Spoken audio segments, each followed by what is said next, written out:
pentru aprilie și cred că acesta este al 4-lea videoclip în ziua de azi. Astăzi sunt împreună cu prietenul meu Darius și cu prietena mea Riana. Iar astăzi o să facem un videoclip în care o să fie... Așa, deci nu uitați să dați un subscribe la canalul meu de YouTube. O să vă las link în descriere. M-ar ajuta foarte mult, da. Și pe mine. Și fac videoclipuri foarte faine. Deci sigur Și foarte amuzante. Așa, deci, acest videoclip se va numi tipuri de colegi la școală. Dar m-ar ajuta dacă v-ați abona acum la canalul meu de YouTube și ați da un like la acest video. 5 secunde, 5, 4, 3, 2, 1. Sper că ați dat. Da, și mai vreau să vă rog să dați un mic follow la canalul meu de TikTok. O să vă las 5 minute. O să vă las numele meu în descriere. Vă pup și numele meu. Hai să începem. Test Grillo. În sfârșit a scris 20 de pagini. Huha! Scrieți în continuare. Așa. 70 de pagini. Taci, așa, deci la prima întrebare, care lasă mâna jos. Așa. Deci, prima întrebare. Tu chiar vrei să zboare ăștia de la loc? Puiule, du-te, stai pe catedră. Deci, care este răspunsul la întrebarea aceasta? Tu chiar nu auzi, vrei să-ți urlu? Acesta a fost tipul de cel mai harnic coleg. Colegul care nu îl interesează absolut nimic la școală. Bună ziua, copii! Bună ziua! Astăzi vă da test la matematică, luați-o fă și începeți. Eu să vă dictez! De mișcarea că Dana asta vine la mine. Astăzi o să vă dictez care este... Deci, o să începem dictarea. Vă rog să scrieți. Pot eu! Să scrieți. Vă las câteva minute la dispoziție. Pot eu să răspund! Desigur, răspunde. Taci din gură! Tu mi-ai la coligenție! Telefonul! Bă, scrie, omule! Deci, a fost odată o vacă cu Împuțită. Bă, dar scrie după dictare, că dau din carnet! Nu mă interesează! Ok. O vacă are două buci. Ca tine! Aoleu, copile! O vacă este... Ca tine! Ai! Mai dați-mi unul! Ok, dau doi. Mai dați-mi unul! Bă, prostule! Dacă mai comentezi... Dați în gură! Dacă mai comentezi... Dați în gură! Nu ești tu!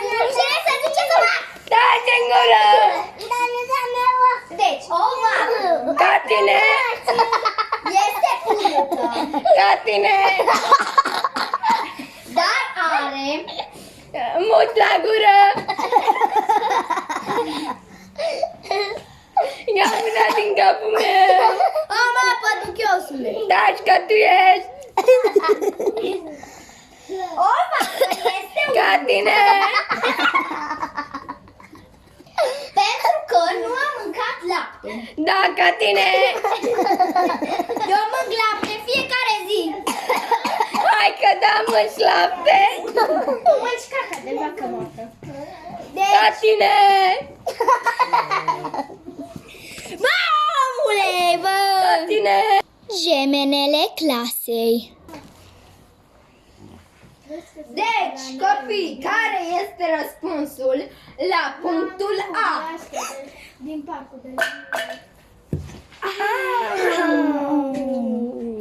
Așa! Copii, care este răspunsul la răspunsul A? care ziceți? Berbecul! Da, voi! Așa! Bravo, fetelor! Aveți un I! Glumeam! Ha, ha, A, B. Aveți un foarte bine! Ha, Mulțumim! ha, ha, glumeam! Oh! Dați-mi carnetele! Nu! Bravo! Au! Deci, Pa! vă dau cu polonic! Ăla care altceva nu știe să facă decât să doarmă. Omule, trezește că dă... Ce faci tu aici? Doamnă, la ora mea! Avem test. Deci, sunt afară din clasă cu tot cu scaun, pe geam afară zbori. Amuzantul clasei. Salutare! Doamna profesoară!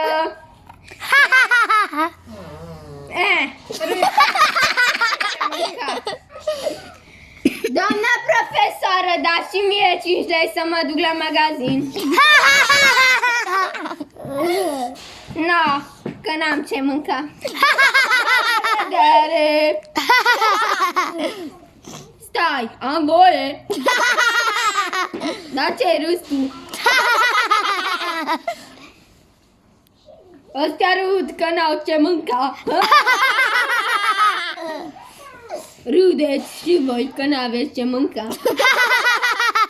Hai, bună ziua la revedere! Așa, ciupego! Ciupego! Doamna! O zi bună! Ăla care mereu vine bolnav la școală. Bună ziua, citiți de la pagina 104, paragraf 2.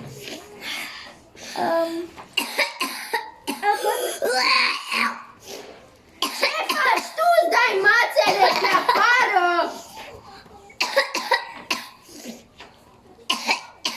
Da, mumă ta, nu-ți dă paracetamol. Vai!